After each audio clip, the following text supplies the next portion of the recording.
Hi again. Continuing with the short series on equipment, I'm going to talk about belts, specifically tactical belts, but I'll start with a more general overview of belts. They are important because we may have to carry quite a bit of equipment, and the belt has to be able to comfortably allow us to carry and access things like radios, flashlights, uh, possibly a trauma pack, uh, and weapons if you're allowed to carry them.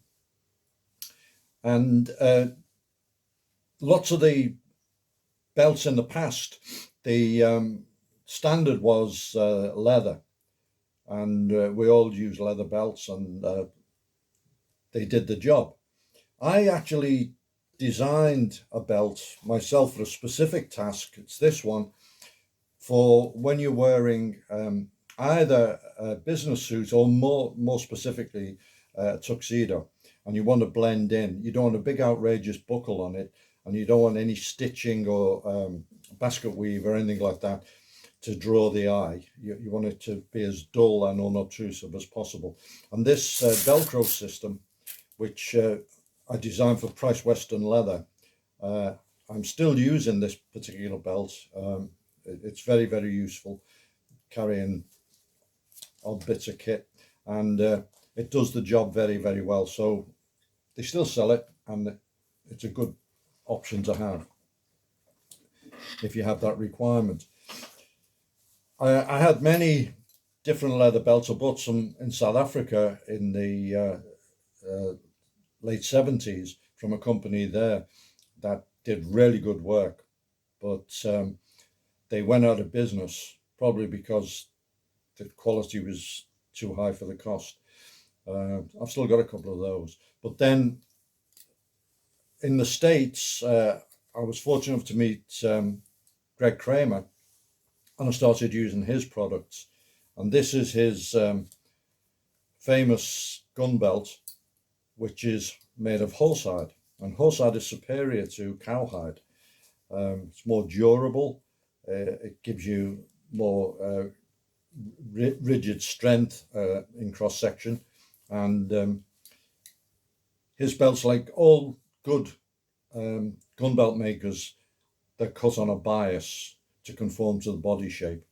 One of the things that Greg does is the attachments are Chicago screws rather than any kind of snaps, and he does this with his holsters. Any of the holsters that have loops or snaps, loops on them that need to be opened, they're all Chicago screws, because he didn't want it to be a weak point in the design, because snaps fail. Even the best ones fail eventually, and then you're left with something that doesn't work anymore.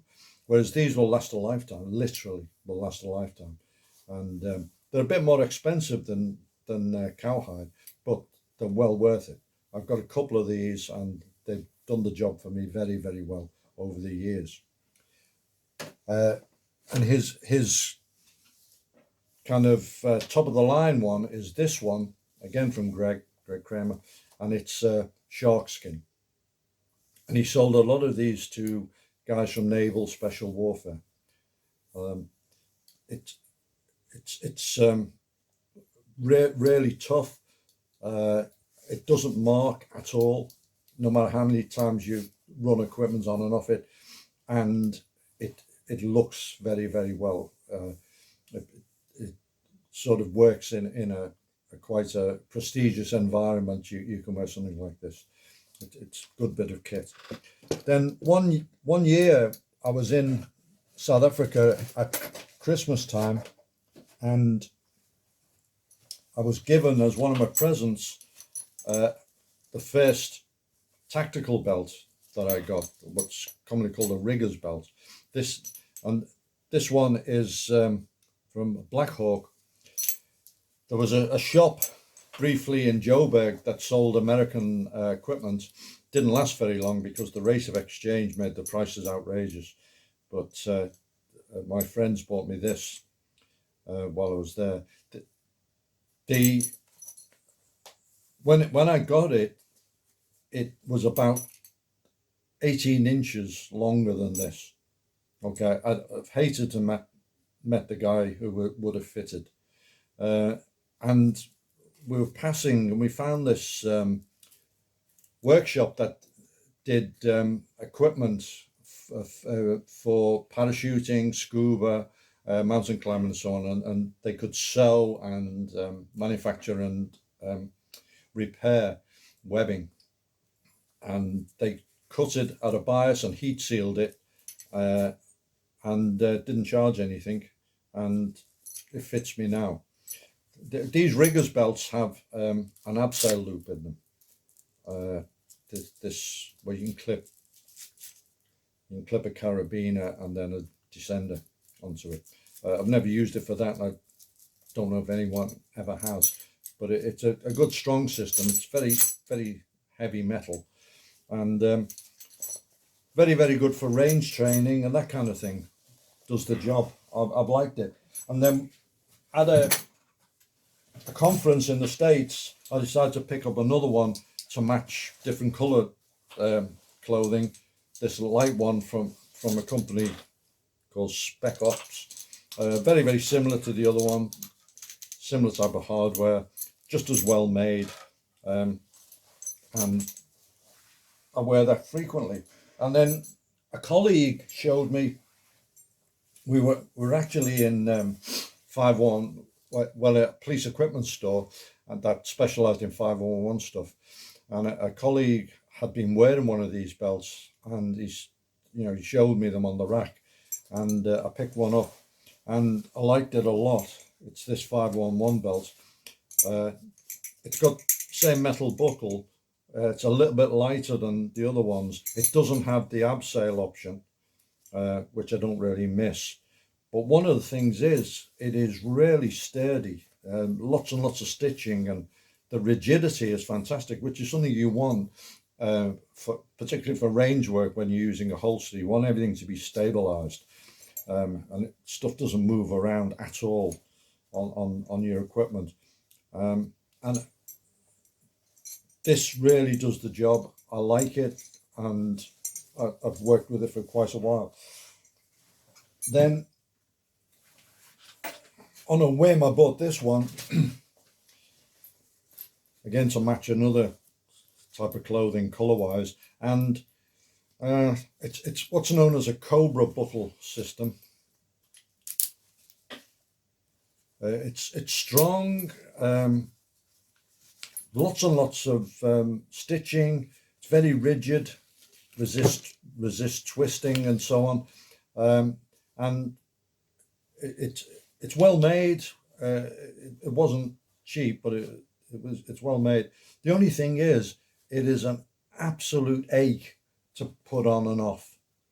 If you're changing equipment or you're carrying different types of things, I was working overseas with Slacky, and I was getting rigged up, and he was laughing at the contortion I had to go through, putting this thing on and off. And it's certainly something you don't want to fly with. Taking it off going through airport security would be a nightmare. And I'm to put it back on again. And then the final one I got, everyone in the business recommends this product. It's Wilderness Belts. And it's basically like the first one I got, same type of idea. Doesn't have the abseil option. And this one has got extra stitching and all sorts of things. It was an absolute nightmare to get. It was the start of the pandemic. I didn't hear anything from them for ages. Finally, I got an email saying it had been posted. It came across to Heathrow, then it went back to New York and back to LA and then back again and all sorts of things. Couldn't get any response from the company. And when it arrived, I was rather underwhelmed. It's okay, but it's nothing special, and it certainly wasn't worth the wait. So that's the Wilderness products. So obviously nobody needs all those belts. I just tend to pick things up when I'm in shops and, sort of use my disposable income, I guess.